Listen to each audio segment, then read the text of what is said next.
I would have gone in that direction. I might have failed, but I would have tried. I would have tried to solve a problem through business. Hey guys, Alec, Torelli here. Today's question comes from Scott. What would you do if you couldn't play poker? This is a great question, and I hope there's some great takeaways from this video. So a little backstory about me. I've always been very interested in entrepreneurial things. And so for example, when I was growing up, I collected these pogs. I don't know if you got, this kind of dates me, but we had these little pogs. For those of you who don't know what they are, look them up, but they're basically these little circular things of paper, and you try and you stack them on top of one another, and then you try and flip them over with a little metal disc. And if you flip over the other opponents, you get to keep them and whatever. So I collected these things, and I would try and build up this set and then sell them to make money to do other things, or baseball cards I collected. And I started a few random enterprises to make money when I was young. I remember I baked things for the local coffee shop, and I worked out a deal with the guy where I would supply brownies or cookies, and I would get 50% of the profits. It was the best business ever because my parents paid for the supplies and I just got all the profits. So I was like, oh wow, business is easy. But anyway, I like to do these things, and these came out of my own sort of ideas. It came out of my own thought. It wasn't like my parents were pushing me hey, sell brownies to make money on the side. It was I kind of was pushing this agenda.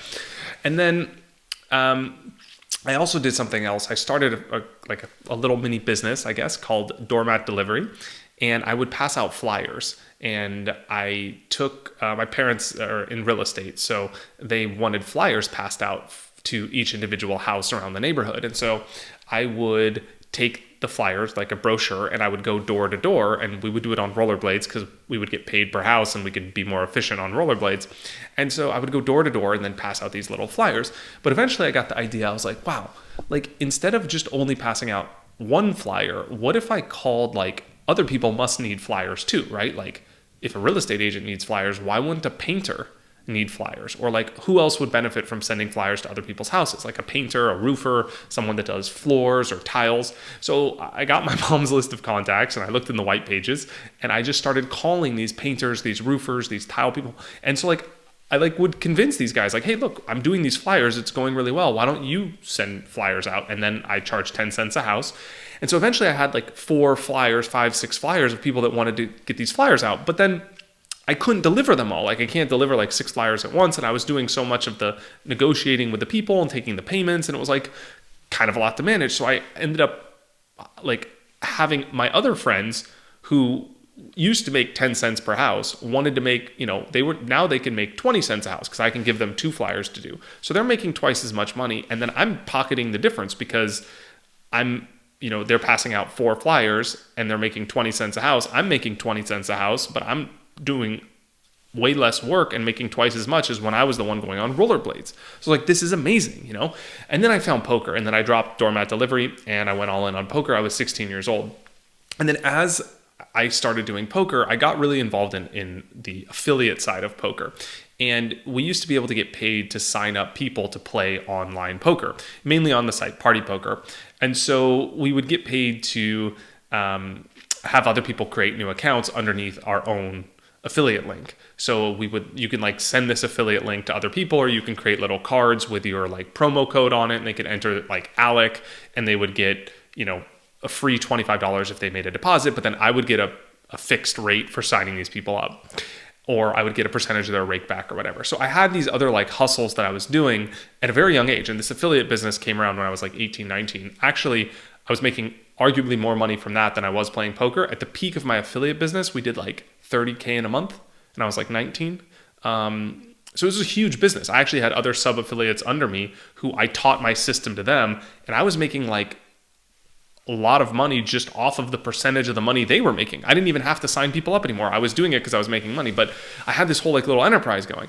And then of course the poker got banned in the US and the whole thing. But the UIGEA passed, Party Poker pulled out, and that business was gone. So anyway, my point is that poker was one thing I loved doing, and I became obsessed with it. And as I wanted to reach higher levels of poker and compete on an international stage at an elite level, I had to drop all the other things because I just didn't have space for them. You can't really, poker is one of those all-consuming games where you can't go all in on poker and have these other businesses at the same time if you want both to succeed, certainly not on your own.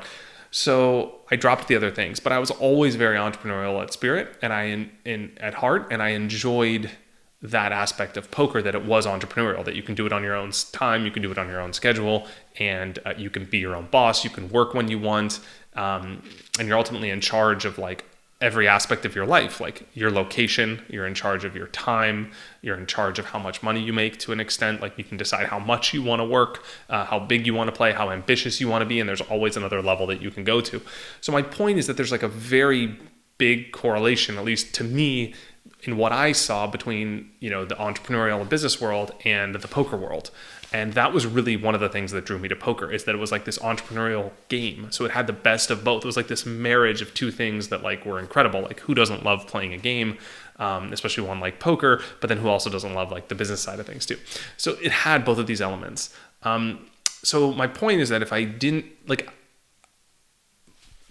I was aware of like, or become more aware as I've gotten older of like who I am as a person and what things I naturally gravitate to and things I'm good at. And like, if you look at, you have a tool shed of like 100 tools, like which one of those tools am I? Am I a drill? Am I a hammer? Am I a screw, a nail? And like by being aware of the fact that like I have this, this one unique skill set, like I'm a hammer, I could only do one thing. I need to find a lot of nails. And so that was kind of like my strength. And I think that's been what I've leaned on. So outside of poker, it's been the business entrepreneurial side of things, because I like working with other people. I like creating systems.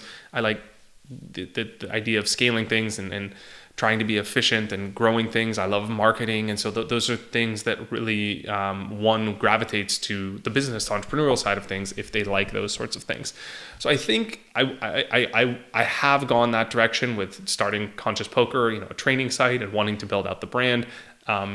And that's what I would do outside of poker. And I often wonder that, like, if I didn't have poker, if I went all in on something, 60, 80 hours a week for a decade or more, like what would that have been? And I don't know exactly, right? Because the magic of business is it has to be serendipitous. It has to be something that you are passionate about. It has to be a problem that you see, and that a need that you want to solve, and a pain that you have. And then you have to combine all these things together and look for an opportunity with a market cap, and then decide, I'm going to start that. So I don't know what that would have been, just because I don't know like where my life would have taken me. Like maybe I would have discovered that in college, like, at some point, because there was a problem, or maybe I would have discovered it as I was older, but I would have gone in that direction. I might have failed, but I would have tried. I would have tried to solve a problem through business in some capacity. And I think I will do that more often as I am getting older and like spending, poker. I still play and I coach and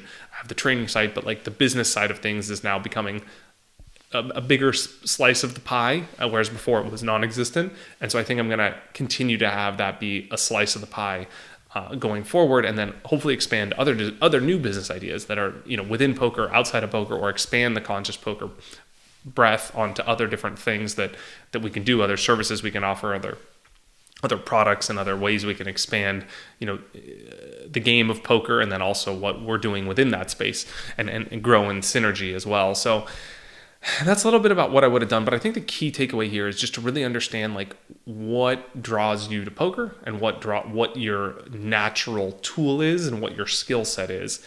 And I think for me, that's really helped in identifying where I want to take things in life within poker, and also outside. I hope you enjoyed this video. Subscribe to this channel. If you have questions, leave them below. I'll try to pick best ones and answer them in future videos. Thanks for your time and attention. You guys are awesome. See ya.